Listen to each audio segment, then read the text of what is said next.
and welcome back to my YouTube channel. This video topic to hoise je scholarship T types or jonto scholarship ase eru keneka apply Chrome browser to on koribo lagibo. Chrome on kora loge loge moi mari thosilu website to www.seriesasam.in tar tolot ahibo etu apply here boli option jonto ase etu click koribo. Tat click korar pasate ya T tribes welfare applicant registration first registration koribo lage. To yate nijor naam dibo lagibo first name middle name jar jar ase teloke nijor middle name dilobo to middle name na hetu kane middle name nidu last title khondai aru ahile gender male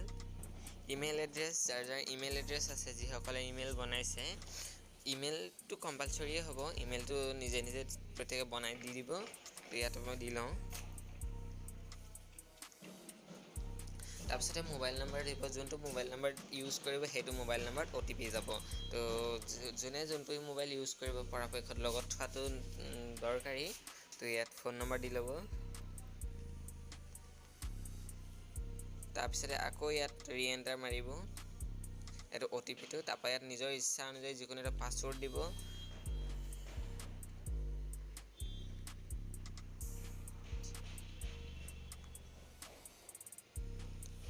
তাৰপিছত আকৌ পাসওয়াৰ্ডটো repeat কৰিবলৈ দিছে ইয়াত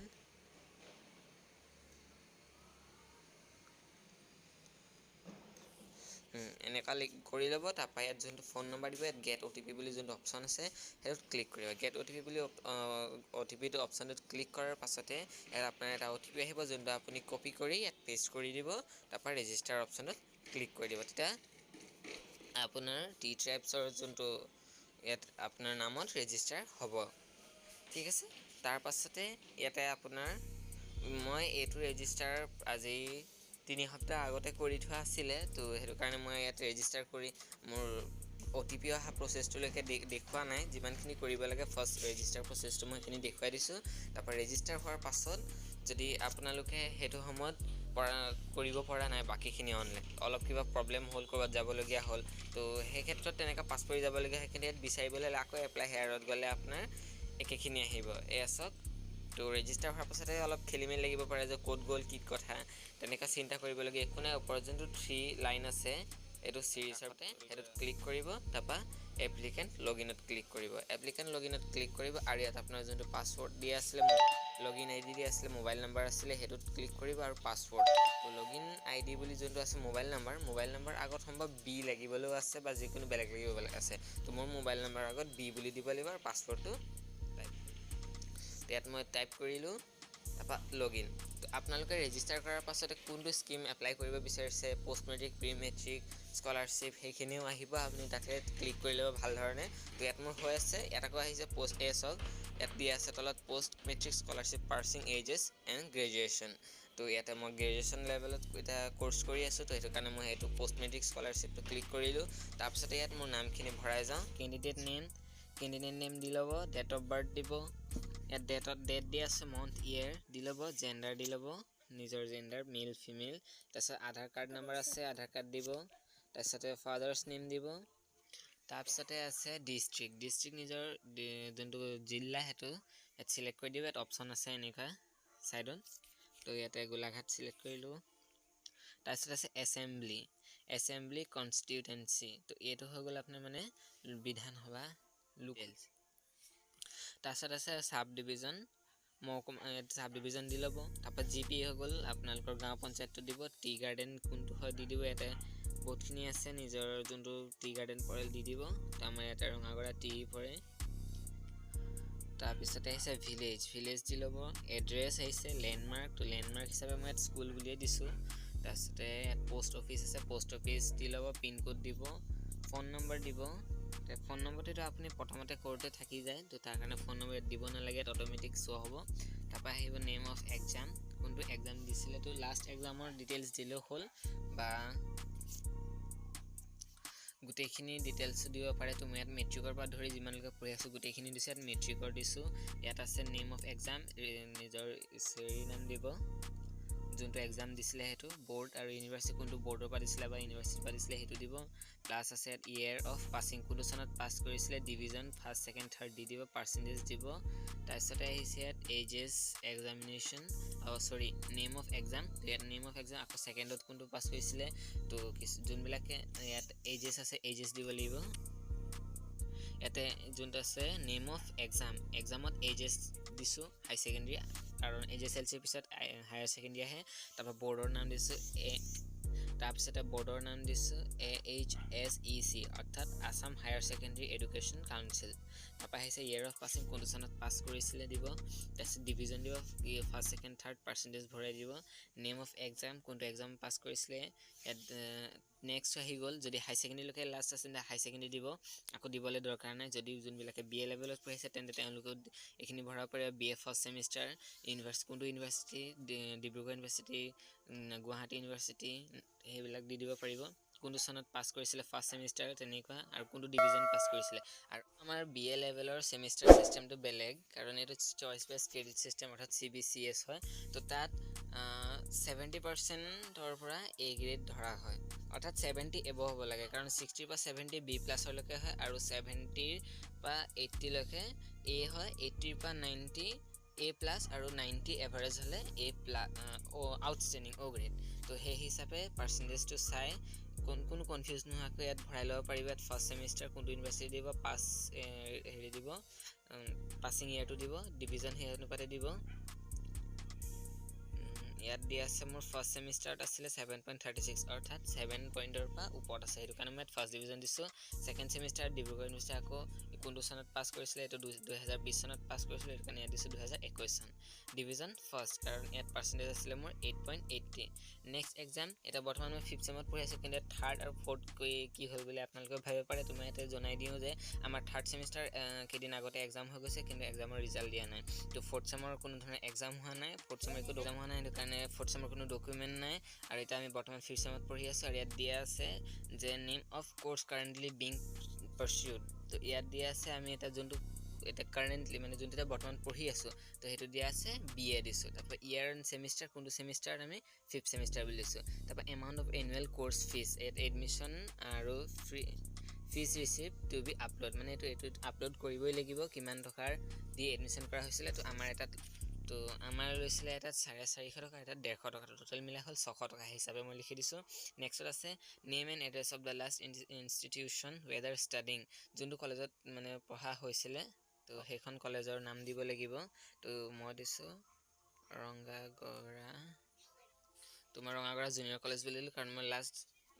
হাই secondary pass কৰিছিলোঁ junior কলেজত এতিয়া BA কৰিবলৈ কমাৰগাঁও কলেজত পঢ়ি আছোঁ এট আছে ফেমিলি ইনকাম আণ্ডাৰটেকিং তো ইয়াত দিব লাগিব ফেমিলি ইনকাম আণ্ডাৰটেকিঙত য়েছ দিব লাগিব কাষ্ট চাৰ্টিফিকেট কোনটো হয় OBC MOBCৰ ভিতৰত আছে TGL XTGL এভেইলেবল তো ইয়াত OBC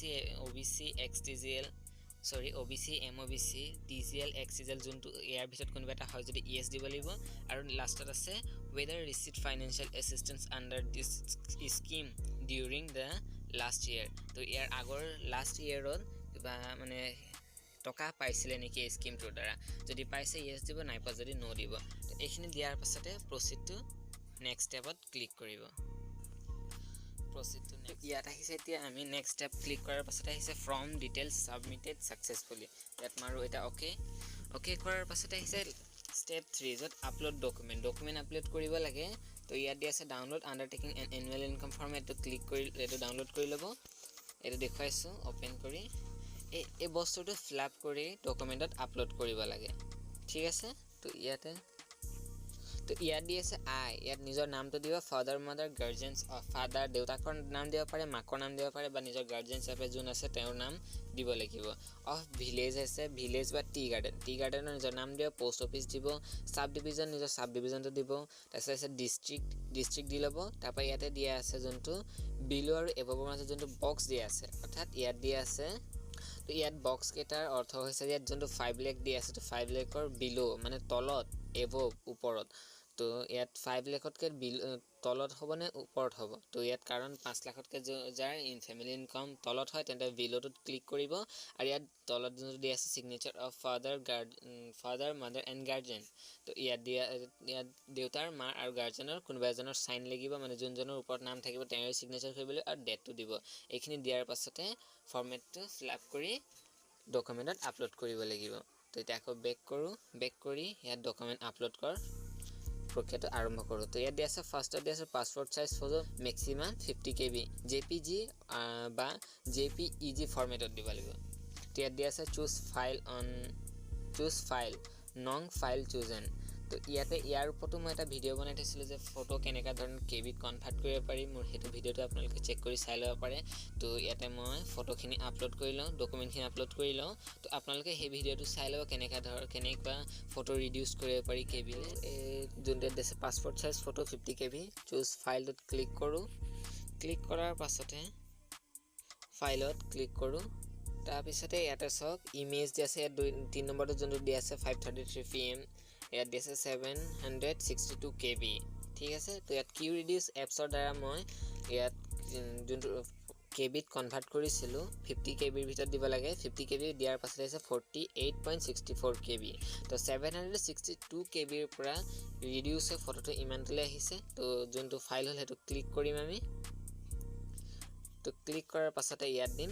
আপলোড কৰি ঠিক আছে আপলোড কৰাৰ পিছতে আহিছে সাকসেস হ'ল passport size photo upload successfully তো এইটো কৰিতে আমি ক্লোজ তো ক্লোজ কৰাৰ অলপ ৱেইট হৈ আছে এছক ফটো হৈ গ'ল ঠিক তেনেদৰে ইয়াত সিগনেচাৰ দিব লাগিব আমি 20 KBৰ পিছতে আহিছে date of birth certificate 100 KB যিসকল ষ্টুডেণ্টৰ ডেট অফ বাৰ্থ আছে তেওঁলোকে ডেট অফ বাৰ্থৰ ফটো দিলেও হ'ব আৰু যিসকলৰ ডেট অফ বাৰ্থ নাই তেওঁলোকে মেট্ৰিকত যোনটো এডমিট আছে এডমিট চাৰ্টিফিকেটখন সেইখনো দিব পাৰিব কাৰণ তাত আমাৰ ডেট অফ বাৰ্থ তাতো থাকে তো এতিয়া আমাৰ প্ৰায়খিনি বাৰ্থ চাৰ্টিফিকেটৰ প্ৰয়োজন নোহোৱা হৈছে সেইটো কাৰণে প্ৰায়খিনিৰে বাৰ্থ চাৰ্টিফিকেট নাই তো তাৰ বাবে হাই ছেকেণ্ডেৰী এডমিট কাৰ্ডখনো ইয়াত আপলোড কৰিব পাৰি আৰু নেক্সটত দিয়া আছে original copy of marksheet last examination passed মানে লাষ্ট এক্সামিনেশ্যন যোনটো এক্সাম লাষ্ট পাছ কৰিছিলে সেই এক্সামৰ অৰিজিনেল মাৰ্কশ্বিট কপিখন ইয়াত আপলোড কৰিব লাগিব মানে ফটো মাৰি ভালকৈ দিব লাগিব এইটো আছে 100 KB নেক্সট আছে কাষ্ট চাৰ্টিফিকেট ওপৰত দিয়া আছিলে OBC MOBC TGL XTGL সেইটোৰ প্ৰমাণ পত্ৰৰ কাৰণে ইয়াত দিবই লাগিব আপলোড কৰিব লাগিব এইটো আছে 100 KB undertaking annual income as per attached format maximum 100 KB in JPG format তো ইয়াতো সেই একেটাই দিয়া আছে কাৰণ ওপৰত দিয়া আছিলে undertaking annual income আছিলে তো হেতু অলপ আগতে জনাইছিলোঁ কেনেধৰণে ফিলআপ কৰিব লাগে হেতু ফিলআপ কৰি ইয়াত আপলোড দিব লাগিব নেক্সট আছে এডমিশন ফিজ ৰিসিপ্টটো এডমিশন কৰোঁতে যোনটো ৰিসিপ্ট দিয়া হৈছিলে হেতুৰ ইয়াত ফটো দিব লাগিব 100 KBৰ ভিতৰত আৰু নেক্সট আছে ফাৰ্ষ্ট পেজ অফ বেংক পাছবুকৰ ফাৰ্ষ্ট পেজখন দিব লাগিব 100 KBৰ ভিতৰত তাৰপিছত দিব লাগিব আপোনালোকে হয়তো সেভ কৰি থব পাৰে বা প্ৰসিড টু নেক্সট ষ্টেপ কৰিব পাৰে সেভ কৰি থলে প্ৰসিড টু নেক্সট ষ্টেপৰ কাৰণে অলপ পিছতো কৰিব পাৰে কিন্তু ইয়াত প্ৰসিড টু নেক্সট ষ্টেপ বুলি ক্লিক কৰাৰ পাছত আমি ষ্টেপ 4ত যাম য'ত বেংকৰ ডিটেইলছ দিয়া হয় তো বলক ডকুমেণ্টখিনি আপলোড কৰি যাওঁ তো এইখিনি গোটেইখিনি ডকুমেণ্ট মই আপলোড কৰিছোঁ চাওক ইয়াত ফটো হৈ গ'ল ফটো দিছোঁ 20 KBৰ আণ্ডাৰত তাৰপিছতে আহিছে চিগনেচাৰ 100 KB আণ্ডাৰত তাৰপৰা ইয়াত দিয়া আছে অৰিজিনেল মাৰ্কশ্বিট ইয়াত আছে ডেট অফ বাৰ্থ চাৰ্টিফিকেট দিয়া আছে যোনটো নিজৰ জন্মৰ তাৰিখৰ থকা চাৰ্টিফিকেট এখন দিলেই হ'ল তো মই ইয়াত এডমিটখন দিছোঁ তাৰপিছতে আহিছে অৰিজিনেল কপি অফ মাৰ্কশ্বিট এখন BA ছেকেণ্ড চেমৰ মাৰ্কশ্বিট হয় সেইখন দিছোঁ তাৰপৰা কাষ্ট চাৰ্টিফিকেটখন দিছোঁ তাৰপিছতে আহিছে ইয়াত undertaking and annual income as per attach format maximum 100 KB এইটো 100 KB দিছোঁ ডাউনলোড কৰিলোঁ অপশ্যন এটা আছিলে মই দেখুৱাইছিলোঁ সেইটো ডাউনলোড কৰি ল'ব ডাউনলোড কৰি আনি কম্পিউটাৰ দোকানৰ পৰা এইটো প্ৰিণ্ট কৰি উলিয়াই তাত লিখি দিব নিজৰ নাম লিখিব ফাৰ্ষ্টতে ছেকেণ্ডত মাকৰ নাম বা বাপেকৰ নাম বা গাৰ্জেনছৰ নাম লিখিবা যাৰ তলতো সেইজনৰে চিগনেচাৰ লাগিব প্লাছ ইয়াত দিয়া আছে কোন ভিলেজ বা টি গাৰ্ডেন নিজৰ এৰিয়াটোৰ নিজৰ ভিলেজটোৰ নাম লিখিব লাগিব পোষ্ট অফিচ লিখিব লাগিব সাব ডিভিজন লিখিব লাগিব আৰু ডিষ্ট্ৰিক্ট লিখিব লাগিব আৰু তাত দুটা যোনটো বক্স আছে এটা বিলো বুলি আছে এটা এবভ আছে বিলো দিব লাগিব বিলো মানে কম কাৰণ ইয়াত 5 লাখতকৈ তল হ'ব লাগে